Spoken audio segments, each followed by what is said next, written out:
Praise the lord. మన ప్రభు రక్షకుడైన యేసుక్రీస్తు నామంలో ఈ కార్యక్రమాలు వీక్షిస్తున్న మీ అందరికీ ప్రేమపూర్వకమైన వందనాలు తెలియజేస్తున్నాం. మత్తయి సువార్తలో యేసు ప్రభు వారు కొన్ని సంగతులు ఈ పూట మనం పంచుకుందాం. 12వ అధ్యాయము 26వ వచనములో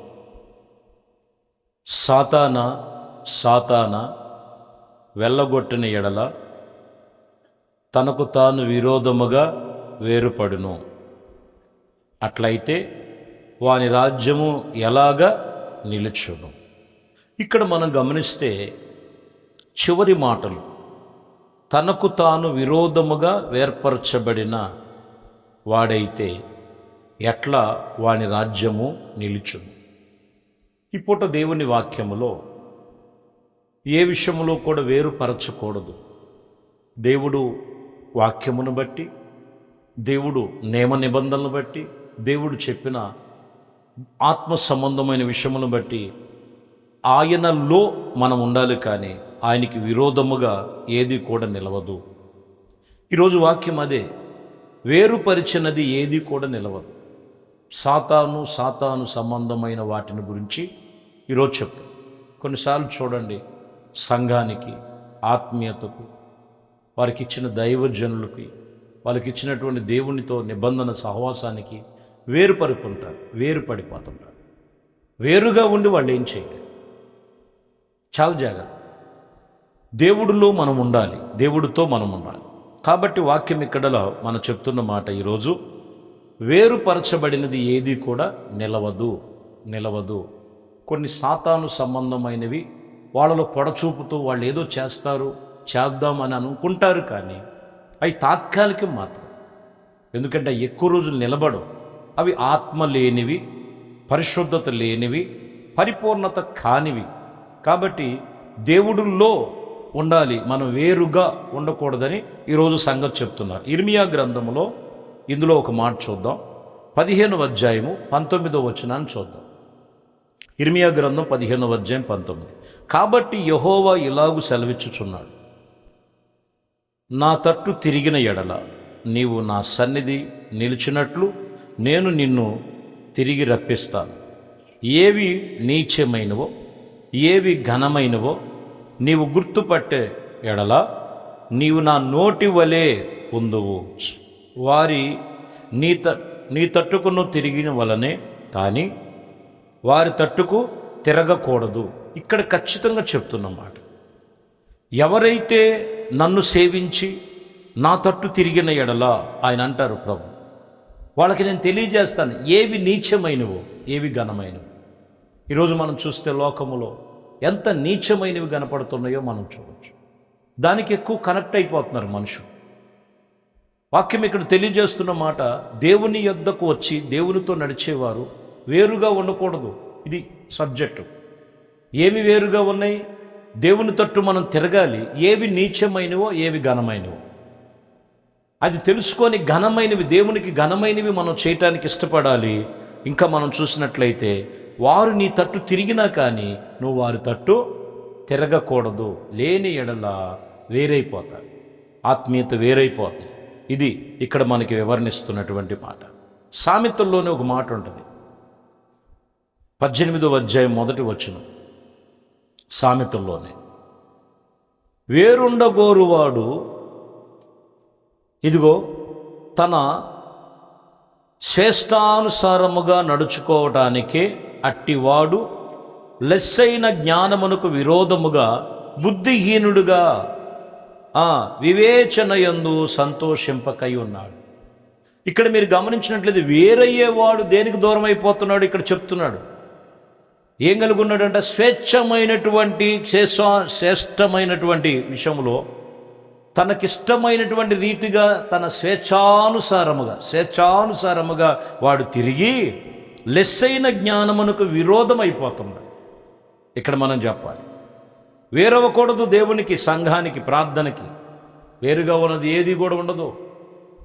దేవుడిచ్చే లెస్సైన జ్ఞానానికి దూరం అయిపోతాడు. జ్ఞానం లేని పనులన్నీ చేస్తుంటారు. జ్ఞానం లేనట్టుగా, స్థిరమైనటువంటి బుద్ధి లేనట్లుగా ప్రవర్తిస్తారు. కాబట్టి ఇక్కడ చెబుతున్నటువంటి విషయంలో దేవుని దృష్టిలో వేరుపడకూడదు, వేరుగా ఉండకూడదని లేఖనములు సెలవిస్తున్నాయి. లేఖనములు సెలవిస్తున్నటువంటి మాటలను బట్టి ప్రియమైన దేవుని బిడ్డలారా, గలతీయులకు రాసినటువంటి పత్రికలో మనం చదువుతున్నాం. ఇదిగో 2వ అధ్యాయం 12వ వచనములో ఒక మాట మనం చదివితే, ఏలయనగా యాకోబు ఇదిగో నా యొద్ద నుండి కొందరిని రాకమునుపు అతడు అన్ని జనులతో భోజనమో చేసి ఉన్నాడు, కానీ వారు రాగానే సున్నతి పొందిన వారితో భయపడి వెనకకు తీసి వేరైపోయాడు. చూసారా, వేరైపోయాడు. ఒకప్పుడు తెలియనప్పుడు కలిసిమెలిసి ఉన్నాడు, బాగానే ఉంది. దేవుణ్ణి తెలుసుకున్నాడు, దేవుని సువార్తను ప్రకటిస్తున్నాడు. అక్కడి నుంచి వేరైపోయాడు. ఎందుకంటే అపవిత్రమైనవిగా ఎంచబడి ఉన్నాయి. అపవిత్రముగా దేవుడి సన్నిధిలో ఎంచబడినటువంటి పరిస్థితులు, కొన్ని ఆచారాలు కనపడుతున్నాయి. అందుకని 5వ అధ్యాయం గలతీయులకు రాసిన పత్రికలో 4వ వచనంలో, మీలో ధర్మశాస్త్రము వలన నీతిమంతులుగా తీర్చబడిన వారెవరో వారు క్రీస్తులో నుండి బొత్తిగా వేరైపోయి ఉన్నారు, కృప నుండి తొలగిపోయి ఉన్నారని మీరు తెలుసుకోవాలి. అర్థమైందండి? ఆచారాలు కనపడుతున్నాయి. అక్కడ దేవుని కృప దూరం అయిపోయారు. దేవుని కృపకు దూరం అయిపోయినటువంటి అనుభవాలు కనపడుతున్నాయి. కాబట్టి ప్రియమైన దేవుని బిడ్డలారా, వాక్యం ఇక్కడ మనకు తెలియచేస్తున్నటువంటి సంగతులను, ప్రభు సన్నిధిలో మనకి రాయబడినటువంటి మాటలు మనం చదువుతున్నాం. దేవుని సన్నిధిలో ఎక్కడ కూడా వేరుగా ఉన్నది ఏది నిలవదు. వేరుగా ఉన్నటువంటి ఆలోచన, తలంపులు, స్వేచ్ఛ కోరుకొని వాళ్ళు ఎక్కువ శాతము ఆత్మీయతలో నిలవలేరు. మూడవదిగా మనం చెప్తున్నటువంటి మాటల్లో, ఇదిగో క్రీస్తు, మనం ప్రభు అయిన యేసుక్రీస్తును ధరించుకున్న వారమై ఇదిగో బొత్తిగా మరి దేవుని వాక్యాన్ని విడిచిపెట్టారంటే దేవుని కృపకు దూరం అయిపోతారు. కాబట్టి ప్రియమైన దేవుని బిడ్డలారా, ఈరోజు దేవుని సన్నిధిలో నువ్వు వేరుగా ఉన్నావా, దేవునిలో కలిసి ఉన్నావా అనేది ఒక్కసారి మీరు సరిచేసుకోవలసినటువంటి నిబంధన ఉన్నది. చాలా జాగ్రత్తగా గమనించాలి. ఒక్కసారి నీవెలా ఉన్నావు? సంఘానికి ఒకప్పుడు ఆసక్తితో నడిచావు, సేవకులతో కలిసిమెలిసి ఉన్నావు, సంఘముతో కలిసిమెలిసి ఉన్నావు. ఇప్పుడు కొన్ని విషయాల్లో మీకు స్వేచ్ఛ లేనందున సంఘానికి వేరైపోవటం, ప్రార్థనకి వేరైపోవటం, ఇంకొక సంఘం ఉందిలేని చూసుకుంటాం. ఎన్ని సంఘాలు మారుస్తావు? ఎన్ని సంఘాలకి వెళ్ళిపోతావు? అర్థమైందండి?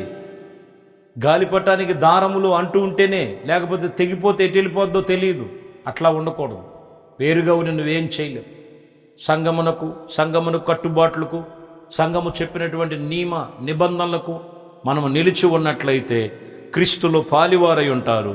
అట్టి విషయములో నువ్వు చేస్తున్న భక్తి జీవితములో ఆశీర్వాదముగా ఉంటుంది. లేకపోతే సాతాను కొన్ని ప్రేరేపణలు కలుగు చేస్తుంటాడు. సాతాను ప్రేరేపణల వలన నువ్వు వేరవ్వకూడదు. ఆత్మ సంబంధముగా దేవుడు నీతో హెచ్చరిక చేస్తూ ఉండగా ఆత్మీయతలో మీరు స్థిరపరచబడి ఆత్మలో పరిపూర్ణులుగా సంఘములో ఎదిగి దేవునిలో ఫలించాలి, అభివృద్ధి పొందెదరు. అట్టి కృప దేవుడు మీకు కలుగు చేయనుగాక. ప్రార్థన. పరిశుద్ధుడా, ప్రేమ కలిగిన తండ్రి, దయగలిగిన మా ప్రభువా, మీ శ్రేష్టమైన అతి పరిశుద్ధ నామమును బట్టి మీకు వందనాలు. ఇదిగోనైనా మరి ఈ ఉదయకాలము అయా మీకు వేరుగా ఉండకూడదని, వేరుపడినది ఏది నిలవలేదని, అది స్వేచ్ఛ కావచ్చు, అది ఆచారము కావచ్చు. ఇదిగో నేను చివరిగా చెప్తున్నటువంటి మాట, అది దేవుని వాక్యానికి విరోధముగా కావచ్చు. వాటి విషయంలో ఎక్కడ కూడా వేరు కాకుండా మీలో, క్రీస్తులో, ఆత్మీయతలో, సంఘములో, సహవాసములో, ప్రార్థన, ఆత్మ సంబంధమైన విషయములో నిలిచి ఫలించే కృప మీ బిడ్డలకు కలుగు చేయమని, సర్వము సమస్తము మీకు తోడుగా ఉండి మీరే ప్రతి ఒక్కరిని నడిపించి బలపరచమని నజరేయుడైన యేసుక్రీస్తు నామములో ప్రార్థించి వేడుకొనుచున్నాము తండ్రి. ఆమేన్. ప్రభు మిమ్మల్ని దీవించి ఆశీర్వదించునుగాక. ఆమేన్.